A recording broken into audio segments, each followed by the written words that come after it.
for the great podcast with your host, Randy Howell and Jason Peltz. Awesome. Welcome to the great podcast with your host, Randy Howell, Jason Peltz at the helm, leading you into a wonderful day today. Guys, we got a great podcast on deck for you. Do we? Yes, we do, my friend. Thank you for asking. Crypto. Hey, crypto. Yeah. Is it dying or what? Deader than a doornail. That's what you think. Oh, that is what I know. How do you know this? Bitcoin is down over $20,000 in 3 months. All right, and that means it's dead. It's dying, man. That means all crypto's dead. It's toast, man. I haven't seen Ravencoin move up in months. Right, Doge probably not doing anything. I haven't looked at Doge. It's done. So you think because of this, crypto is dead? No one's going to get into crypto anymore. Well, people will get into it. People will drain their 401ks. And they'll start mining, and they'll get crazy. But the market is going to die. You think so? So you think crypto will be, and this is a sign of things to come, it will be dead. That all that money, all that stuff is just poof, vapor. Well, the IRS is trying to start taxing crypto transactions. China's banned crypto. Okay. Mining in China. It's like, it's going down, man. See, and that's where I think it's the opposite. Okay. Make your point. Make my point. Thank you for allowing me to do that. I will. All right. Because I'm not a psychotic liberal. Well, you don't have to be. To constantly interrupt you? Oh, that just makes me an sad. That's right. That's just wonderful. So, look, man, money is life, bro. Right? I agree. Money is life. We're aligned. You may like money, you may hate money, whatever. Love right? money. I do too. I have a very deep passion for it. But here's the thing. It's with the government, our government, going in the direction that it wants to, right? It wants crypto. Now, it may not be... Okay, give me empirical evidence that our government wants crypto. Well, I'm not equipped to show you that right now. Okay. But I can. But here's why I think that. Because our government right now on its, spending spree, it's spending a lot of money. Yeah. And I'm talking past administrations as well. Oh yeah. We're borrowing way more than we can afford to pay back. From where? Where are we borrowing that money? China. Oof. So, the thing is, I think it's the means to an end for them, right? So Barack, we want to borrow this money. We want to keep going. Well, yeah, and that's how everybody got those cell phones, was from out of his stash. Remember that lady? Right. Anyway, so what do we need to do? Crypto's a great idea. It's an excellent idea, and it has so many different uses other than currency. Okay, but we're not there yet. So you asked me to prove my point, and I'm doing so. It's taken a while, but I'm getting there. I'm a supporter. So what's going to happen is, with cash, I can take something out of my garage, go sell it, and have cash. Your grudge or your garage? Your garage. It's a funny joke. Oh. I can't tell it on this podcast. Your garage? My garage. Okay. So out of my garage, I can take something, I can go sell it, and I'll have cash, and I can go do something with it, right? I can do something illegal with it. I can do something legal with it. But you don't want to do anything illegal with it. But the government has no idea what I'm doing with it. And if that transaction should be lawfully taxed. Right. Okay? So if the kid down the street's trying to earn money for a new bike or buy his first car or whatever, and he's out mowing yards, that guy can make a few grand in a summer tax-free, right? Because people just give him cash. Here you go. I would love to pay that little bastard in Shiba Inu. Well, if he accepts it, and today's youth, he may say, yes, I've got an account. Just go ahead and here's my wallet. Here's my wallet, yeah. So that money would not be taxed. Government doesn't know what you're doing with it. Now, let's say I took something out of my garage. I had a garage sale maybe, and gave myself $1,000 extra in my pocket. Mm-hmm. Let's say I wanted to go buy... Wouldn't that be nice? Yeah. It's wonderful. So let's say I want to go purchase something that my state deems not legal. Such as? Let's say an unserialized lower for an AK or AR-40, AR-15. That's oddly specific. In gray. So what about red? Does it come in red or blue? I think there are companies that have red. They have pink ones. How about red, white, and blue? They do have that, yes. America. You can get America one. You know, there's even ones with Trump on it, right? You can get Trump with an American flag kind of going over his face. So let's say I wanted to do that, but my state deems that illegal. Because it is. In the state of Washington. Okay. It's not in the state of Idaho. Federally. It's not federally illegal. Oh, well, but have fun. But they want to be able to track. That's another thing that you can do with crypto is you can track every transaction, right? So if they say, well, Randy, we caught you up on top of the bell tower sniping people off. And when we look at your record, you got all this stuff. We should have been able to track that. We should have been able to stop you from buying it to begin with. Or we could take a different route. Randy, your house was broken into and you killed a guy when we found the weapon that you used to defend yourself lawfully. It's an unregistered weapon in the state of Washington. So we should have been able to transact or track that transaction and make it so that you were unable to get it or tax you for it. Right? That's why I think, you know, GovCoin or whatever it ends up being, Biden coin. They have USD. they have crypto that's United States dollars. It's called USD. Okay, wonderful. But I'm saying that's why I think crypto is not going to go away. It got to a level now where there's so much of it.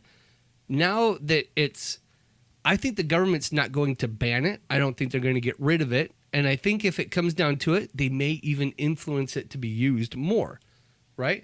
So I don't think crypto is going to go away for that reason. Crypto is not dead for that reason. Now, you said that they're banning this stuff in China, mining the stuff in China, but China uses it to track transactions. They use it to see what you're buying, how you're doing it, what, you know, where's this extra money that you have? How did you get that? Where did it come from?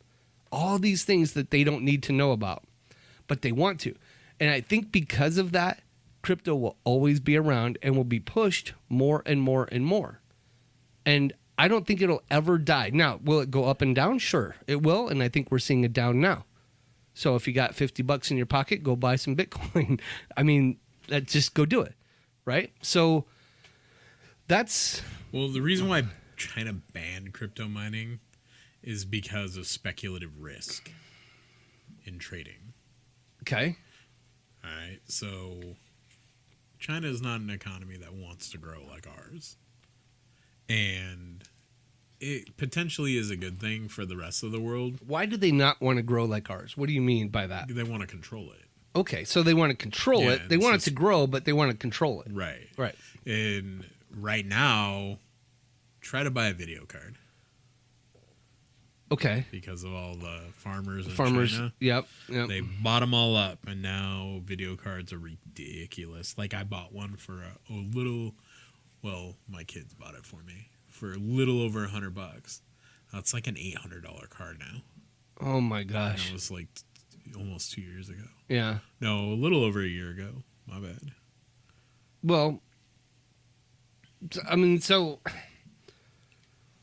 I'm not feeling it, right? To be honest with you, no, I'm not feeling your argument on why it's dead. I think it's in a downturn. It's definitely in a downturn, and the value is not going to go up. Like you said, you made a really good point, which is there are so many now. Any side guy can walk out the door and go, "I'm gonna make crypto." Right. And now there's so many, the prices are ridiculous. Like Ravencoin is so useful and it does so many things, but it's never going to get the visibility it needs because, you know, Bitcoin obviously is the gold standard with Ethereum, and now we have a situation where there's so many different cryptos and so many different values that, you know, the coins that could be useful in the long run, like Raven, have been pushed down by idiotic by Bitcoin memes like Dogecoin, Shiba Inu, right? And Elon Musk is like totally making arguments against certain coins. Well, that's fine. He like gave up on Doge after he pumped it for years. It's like I don't see it getting to a point where it's going to be used as actual currency because okay, so how accessible is it to get a Bitcoin or Ethereum, which are the two most valuable? So in fractional bits, whatever you can afford, you can still get. It takes nothing but a few clicks. Yeah, that's all you have to do. Buy a fractional, whatever you can afford. Can you afford 40,000 for a full coin? That's up to you. I don't know. But how is the average human being going to use it as currency? Well, they may not at this point use it as currency. They might use it as just in their portfolio. It goes up and down just like Apple does, just like Microsoft does, So, but it's not stable, and that's the whole point. Is we can mine all the crypto we want, right? And gather it, hold it. It's not gonna go up in value. That's not true. It's going to go up in value eventually. It's just like anything else. They go up in value. Now, world situations will change that. It can't necessarily be manipulated that like currency can. They're not going to print more Bitcoin. Nope. Right? Like the dollar. So that's part of why crypto is so appealing to people, right? And it's going to have a value that goes up and down, but what it's based on is, I don't know, what, the buying and selling of it? Some of it. And then some of it is how much is out there. Right, how much is out there. Right. I get it. Right. So is it stable? No, it's not stable, but it's going to fluctuate, and I think that's normal. But the U.S. dollar fluctuates, right? Yeah, it does. Yeah. So, so the dollar goes down, the dollar comes back. But your crypto that you have, it's going to go down, it's going to come back. But like you said, there's only one U.S. dollar. There's not hundreds of U.S. dollars that are different types. Right. Right. So I get that. So that to me is the free market. Okay, that's the free market. You can go out and create your own. Go ahead and do it. People go out. There's more than one coffee place, right? You can go out and start your own coffee business. You can go out and start, your own tire shop. Whatever you want to do, there's lots of them out there. You have competition now. So you have to promote your coin. You have to say why it's better. What does it do that's different? What is the benefit of it? And all this kind of stuff. Put something to it that makes it great. But if... like you said, some idiot can go out and start his own coin. That's great. Let's do the great podcast coin. I want to start one just for the fun of having it. Yeah, I have my own crypto. Check me out. What are you doing Saturday night, babe? How are you going to start the great podcast coin? How are we going to do this? I don't know. There's a video on YouTube, how to start your own crypto. So I'm just saying, to your point, any idiot can go out and start his own coin, right? I'm an idiot. I'll go out and start my own coin, but that's just because I can. That doesn't mean it's going to be successful or it's going to defeat Bitcoin or create some kind of struggle. It'll be like Doge. I'll have to create some sort of meme and something cute and a reason for people to do it. And you know what I mean? I've seen a couple examples over the last few months of people trying to start their NFTs. Okay. Like celebrities. And they've been flopping. Yeah. Because Why nobody's do you think going they're to flopping? Because no one's going to go out and buy a Kim Kardashian coin. Well, but they're offering like to get the money for investment. Yeah. They're offering like artifacts and memorabilia. Okay. Great. At ridiculous sums. Okay. To get in on this, and it's just like it seems almost sad. Yeah, and I think it is. But you know what? I'll tell you what, Jason. We'll talk more about this in a minute. We need to take a quick break. Check out our sponsor. We'll be right back. Hey folks, Randy with the Great Podcast. Hey, I want to tell you about nwblends.com. Coffee roasted when you order it. That's right. It's not roasted until you order it. Notice how it doesn't say coffee roasted weeks or months ago? Dare I say nay. This coffee is roasted when you order it so that you have the freshest coffee available to you today. It's fantastic. Check out any of the single origin coffees or the blended coffees for that great, rich, never bitter flavor from nwblends.com. Guys, as an added bonus, we're putting in a discount code. Use GREAT at the discount code at checkout and receive 15% off your order. You are absolutely going to love this coffee. It's the freshest, best coffee you can get today off the internet. You're absolutely going to love it. You're just gonna. That's all there is to it. nwblends.com. Check it out, guys. You're absolutely going to love it.